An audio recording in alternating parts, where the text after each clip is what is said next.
The real challenge comes from psychology.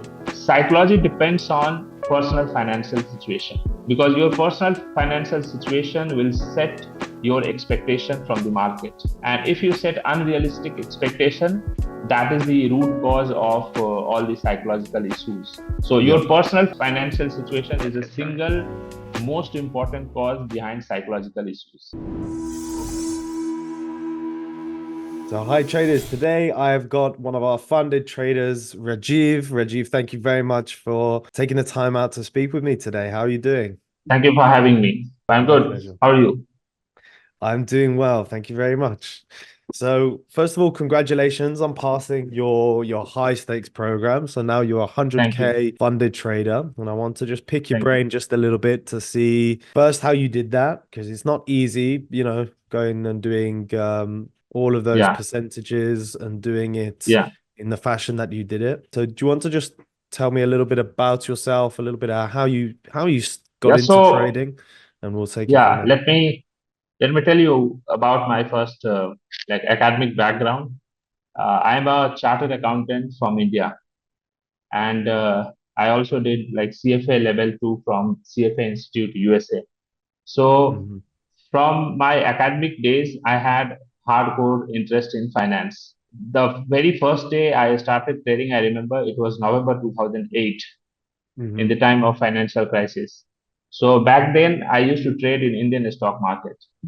But those days of trading were purely based on media channel and not my own knowledge or nothing sort of technical analysis. So Hmm. from November 2008 until September 2016, for 8 years, I continued to trade in Indian stock market and I lost a good amount of money, maybe around $15,000 or so.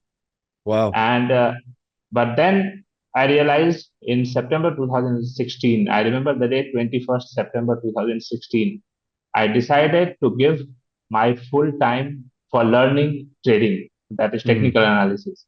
Because then I realized if I don't learn, then I'll continue to lose forever. And if I want to make it as a career, then I have to learn. So from September 2016, I started learning from YouTube channel. I stopped watching all TV channels, everything. I started learning every day around 4 to 5 hours. Used to learn, but again, since entire learning was on my own, so when you learn on your own, you even learn which you don't need to learn. hmm. So you don't know what is good, what is bad.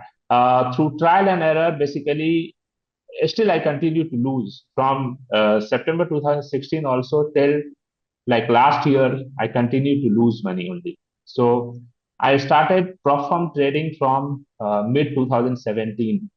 Back then, FTMO had just 3 or 4 years of existence. I Hmm. started with FTMO.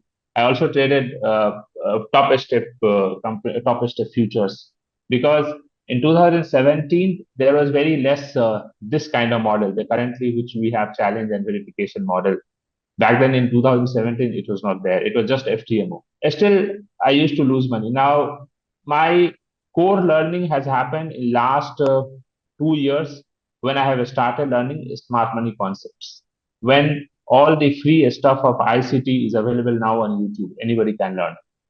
So there, the I believe real teaching which ICT has done for the traders is available on YouTube. Now coming to the challenge of high stake which I passed, I can pass the challenge in one day also, but then it is easy to blow up. If I Hmm. focus on passing in 1 or 2 days, it is easy to blow up. I have blown up several challenges. I have like in last 8 years, I have failed around more than 75 challenges, Wow. more than 75. Yes. And in FTMO has, I think, placed me in VIP category because I have failed many challenges with them. So while passing this high stake program, I focused on making just 1 to 2% or half percent every day. And I focused on risking 0.5% per trade. Yes, in exceptional trade where it is very high probable, the risk was 2%, but not more than 2%. This way, I can easily pass the challenge. So my main point is if we have a realistic expectation that basically everyday approach, And if we have the right knowledge, it is not difficult to pass the challenge. The main problem comes when we want to pass in 1 or 2 days, or when we want to make 4 5% in a single day. When I have started focusing on making smaller gain every day, the real improvement has come from. And this way, I have passed challenge verification. And now in funded account, I have started to focus just 2% per buy week. If I make 2% in every payout, that's sufficient. And then slowly I can scale up with other platforms and of course with 5ers also. Nice. Fair enough. So what do you feel was the biggest? I know obviously you've said that, you know, you've tried to pass prop firms too fast, and that's the reason why. Yes, that's the reason I So do you failed feel, actually. is it because you're over leveraging on per trade? Are you just over trading? What are the Yes, things that is? it's it's over leverage and over trading both. But I will say that over leverage is the main sin. Why? Because when I say over leverage means if I see a good setup, I used to risk earlier, like 4% in single trade, and I want to make Wow. 8%. I want to make 8%. So it's not that it is not possible, but I can make in one challenge, but then it is also easy to blow up. Next, even if I get the funded account, it's easy to blow up. Over trading is also a cardinal sin of trading, but still, if I continue to risk a smaller amount each trade, I can take 20 trades a day, and still my trading account will not get impacted much. Mm-hmm. So I will say over leverage is more bad than over trading. If I continue to risk less, let's say $200 per trade, if I take 10 trades a day, if I see the opportunity, the account will not be in too much drawdown. So, but still, what I have seen is in a single day, if I focus on all the, let's say, USD pairs, I don't think you will see more than two good opportunities. It's not that throughout the session, London and New York session, you will see 10 opportunities. It's not possible. So instead of taking too many trades, it's better to focus. That's I'm working on still to focus on like 1 or 2 trades, good trade every day. Mm-hmm. So still I'm over trading, but my risk has reduced considerably. Like per trade, if you see, my risk would be between 200 to max 500. So between 0.2% to max 0.5%. Very nice. Yeah. What was the shift from your old strategy to SMC or ICT? What kind of clicked for you as a trader when you did that change from what you were trading before to what you're trading now? Yeah. So the all the traditional concepts of technical analysis, like the indicators sort of thing, like RSI, MACD, or CCI, ATR, etc., or moving averages, etc. The If you learn all the indicators, of course, the analysis will be too much confusing. And what ICT teaches is purely based on price action concepts. So price action and the liquidity concept. Liquidity again has many varieties like PDL liquidity, previous week high, previous week low liquidity, monthly high, monthly low liquidity. Then there is a fair value gap concept. So, and this is, I have started to believe after 2 years of learning from ICT that this is how the market is actually operating from session to session, from day to day, from week to week. Market is taking liquidity from one side and it is moving to take the liquidity from other side. Market doesn't trade based on RSI approaching 70 or MACD approaching oversold or overbought. So indicator is of course lagging. So if you want to take high RR trade and if you want the trade to materialize quickly, meaning that in a prop firm space, of course, I think we should be focusing on more intraday trades than positional trade because patient skills. Like I cannot take one trade and I can wait for 3 days to materialize based on daily chart. So Mhm. in 3 days time, anything can happen. So, but what ICT teaches, even we can take trades based on 1 minute. ICT teaches actually, I think, hundreds of concepts. But if we master even 3, 4 concepts, we can find every single day a good trade. So my trading now is based on basically it's liquidity based, fair Mhm. value gap based, And so mainly fair value gap and liquidity based, and then a structural shift. So also when I pull up the charts, also what I think of when I see a chart. Mhm.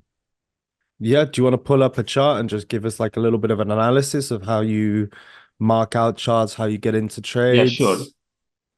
Okay. So the price took liquidity here on daily chart here, right? On this day. And this was a classic pin bar, bearish pin bar. So price took liquidity. Now what happened? From here, the price is continuously moving down, and the price has created here a fair value gap, which I was talking about. Here is a fair value gap. Here, this between this candle and this candle is a fair value gap. Now, what is happening this week from Monday until today? On Monday, the price rejected of this fair value gap. On Monday, this price rejected of this fair value gap. This one, the Mhm. candle didn't close within the fair value gap. Instead, it left a wick. So on daily chart, it's clear that from this week Monday, the price is respecting this bearish fair value gap. Now, what happened on Wednesday? Tuesday. Tuesday formed just an inside bar, dozy bar on daily chart. It's just an inside bar. Now, if I go on H1 chart, so what I see. So on H1 chart, what I see, this is a Monday trading, this is a Monday trading, this is a Tuesday trading, this is Wednesday, and now this is today. Today is Thursday. Mhm. So what happened on Monday and Tuesday? Monday and Tuesday formed equal high. This is equal high. So equal high, there is a sell side liquidity built up here on Monday and Tuesday. Now, what happened on yesterday? Yesterday formed just an inside bar. The entire trading was within the Tuesday. So generally, when it happens like Monday, Tuesday, and Wednesday, all 3 days are range bound. Generally, it happens that on Thursday, especially if there is a news release, like today is a PPI news release. Mhm. So it will take the entire week liquidity. So I'm expecting this entire liquidity to be taken, and the price will go down. I'm expecting all the way to current week low. So this current week low is Tuesday low. So this is my target. This is my stop loss is a little bit further away from my entry, just because I have not seen now the price going down aggressively. Once I see the structural shift very clearly, like if the price breaks down here, this low, then I'll move my stop loss to like just 5 pips away from today's high. So Mhm. this is the sort of analysis I do every single day. Nice. Yeah. Now, if I pull up, let's say Euro USD chart. So what I'm seeing in Euro USD chart. So like if I see daily chart, what I see here on daily chart now, what I'm seeing is there was a small fair value gap here last week. This is a Friday candle, last week Friday candle. Mhm. This is a small fair value gap. Now the fair value gap filled up on Monday, Mhm. and one thing I learned recently from a Stacy Burke trading course, and that's a classic thing, which is he teaches market cycle. So market cycle means he teaches how the market moves in 3 days fashion, like the Monday, Tuesday, Wednesday. So I learned from him that Monday is day one, Tuesday is day two, Wednesday is day three. Now again on Wednesday the cycle resets. So Wednesday is day one, Thursday is day two, and Friday is day three. So what happened on Tuesday here? Tuesday formed dozy bar, or Mhm. kind of bullish dozy bar. So it's a reset day. And he teaches that generally if Tuesday is midday, I mean the midpoint of the cycle. So Tuesday is day two, and or if Thursday is day two, and if you see Tuesday and Thursday candle like this, and of course there should be other confluences like here the fair value gap filled. So on Wednesday and Friday, you will see one-sided move. He names this as free cash Wednesday and free cash Friday. And I have seen this happening multiple times. So yesterday I was long on Euro USD. I made a good amount of money, around $900, Yep. and still the potential is left, because if I see weekly chart, it's not at all bearish. If I see weekly chart, so I am expecting the previous week high to touch today, because even today is a news release. So this is the sort of analysis I do. And then Yep. there is another thing, like on the CPI day, what happened? On the CPI day, there was a fair value gap here. There's a clear fair value gap. Let me draw just. So it was a clear fair value gap here.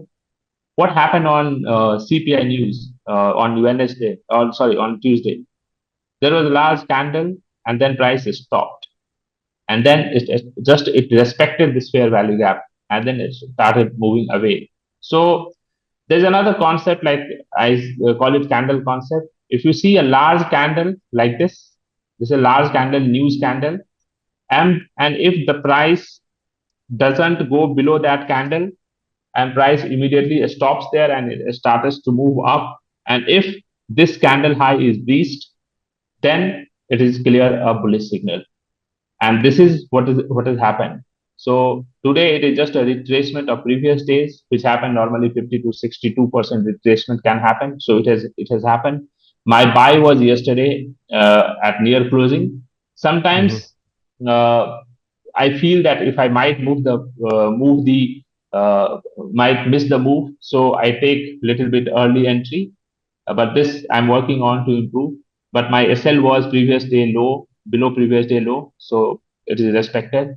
And now the price has started moving. Let's see what happens today. But uh, what I have learned recently, over like last 1 2 years, even most high probable trade can fail. So with this understanding, I keep my risk low. And no matter how much good analysis is, no matter how much confluence is, still it can fail. Hmm. So my risk is such that if I lose this trade, nothing will happen. So this is the key thing. Nice. Great stuff. Thank you very much. Yeah, it's a nice buy on euro. We also in the trading Yeah, room, we also bought that level for different yeah, reasons. yeah. Of course, the But reason could be different for many traders. What I see, you might see something different. yeah, obviously all different concepts and different ways of looking at the market. Correct. It's there to help people understand it in different ways, and everybody comes up with their Yes. own analysis. But it was a good buy Yes. in that particular area. So Yeah. Yeah. Yeah. and there was a nice reaction. Fantastic. So Yes. thank you very much for that, and I wish you all the best going Thank you so forwards. much. Before I let you go, do you have any tips for somebody who's about to take a So, challenge or somebody that's looking to get into ICT? so I would say for a newbie, there are two advices for newbie and those who have already learned but are still struggling. So for a newbie, I would advise devote minimum 2 years for learning only, and don't expect to make money in the initial 2 years. That 2 years you have to devote serious amount of hours and with full passion, not just in your free time you see sometimes as and you think you are learning. It's not that. So then after 2 years, of course, you'll see the progress. Now for someone like us, like who has already learned but is still struggling, because if Yeah. I set unrealistic spend, of course over leverage will happen. Over leverage is actually kind of vicious circle. Over leverage, even if you make money, good amount of money from a single trade, even that is bad, because that is setting up you for next failure. But let's say, for example, in one single trade, I took Euro USD 10 lot. I can make like $5,000 in one single trade. But I must be humble enough that I should not take again the same risk in next trade. So this is kind of trade-off, that where I can take a little bit higher risk, where I should be normal, where I should just stop. So this is the advice for the traders who are already in the market for 4 5 years but still struggling. Thank you very much. It's good advice. Thank you so much. Thank Thank you. you very much, Rajiv, and I wish you all the best and all the luck in the world with your new Thank you so account. much. I'm sure at this stage it's less of luck and more of Yes, tenacity and yes, skill. But there you go. We still yes. say wish you luck. Hi guys, so thank you very much for watching the video. Now make sure you like and subscribe, and most of all, go into the YouTube and check our other content that we provide here at The 5ers. We'll see you in the next one.